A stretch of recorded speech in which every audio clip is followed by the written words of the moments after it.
City টোলের নামে যে চাঁদাবাজি, এটা যদি বন্ধ করা যায় তাহলে এই স্বল্প আয়ের মানুষগুলো এই কাঁচা বাজারের জিনিস, শাক সবজি থেকে নিয়ে শুরু করে আমাদের ব্রয়লার মুরগি, আমাদের তেলাপিয়া মাছ কিংবা পাঙ্গাস মাছ, এটা আবার কমানো সম্ভব। এই কাঁচা বাজারগুলোতে আমরা চাঁদাবাজিটা বন্ধ করতে পারি।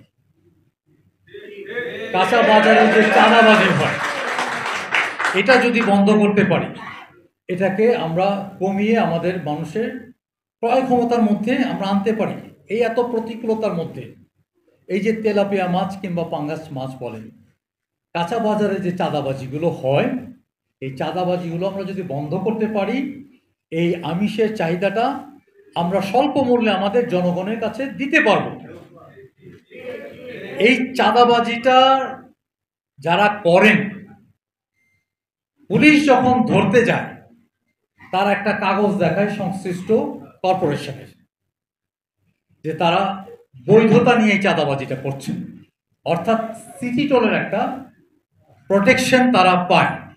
আমি বলেছি এই সিটি টোলের নামে যে চাঁদাবাজি, এটা যদি বন্ধ করা যায় তাহলে এই স্বল্প আয়ের মানুষগুলো এই কাঁচা বাজারের জিনিস, শাক সবজি থেকে নিয়ে শুরু করে আমাদের ব্রয়লার মুরগি, আমাদের তেলাপিয়া মাছ কিংবা পাঙ্গাস মাছ, এটা আবার কমানো সম্ভব। আমি এই কথাটাই বোঝাবার চেষ্টা করেছি এবং আমার এলাকায় যিনি ভারপ্রাপ্ত কর্মকর্তা রয়েছেন তাকে নির্দেশ দেওয়া হয়েছে আপনি ইমিডিয়েট এই চাঁদাবাজি বন্ধ করেন। সিটি টোলের নামে চাঁদাবাজি আমরা করতে দিতে চাই না, এই কথাটাই আমি বলেছিলাম। সবচাইতে সস্তা মূল্যের যে আমিষটা আমরা পাই সেটা হচ্ছে আমাদের ব্রয়লার মুরগি, তেলাপিয়া মাছ কিংবা পাঙ্গাস মাছ।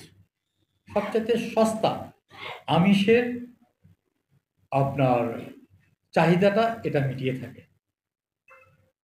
আমি বলেছি যে ব্রয়লার মুরগিটা কিছুদিন আগেও 150 টাকায় আমার গরিব দুঃখী মানুষ কিনে নিতে পারত, মধ্যবিত্ত মানুষ কিনে নিতে পারত।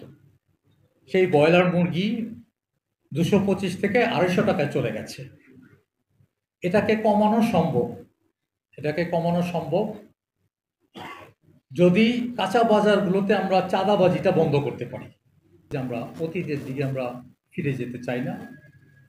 সামনে যে ভয়াবহ পরিস্থিতি হওয়ার আভাস দিচ্ছে বিশ্লেষকরা, সেটাকে মোকাবেলা করার জন্য আমি কিন্তু সবার সঙ্গে কাজ করতে রাজি এবং আমি কাজ করবো ইনশাআল্লাহ। আমরা অতীতের দিকে যাব না, আমরা কাদা ছিঁড়েছুড়ি করতে চাই না। আমরা একই দলের সদস্য, জননেত্রী শেখ হাসিনার নেতৃত্বে আমরা ঐক্যবদ্ধভাবে কাজ করতে চাই, জনগণকে নিয়ে কাজ করতে চাই। আগামীতে যে ভয়াবহতা আসতে পারে সেটা আমরা জনগণকে নিয়ে মোকাবেলা করতে চাই।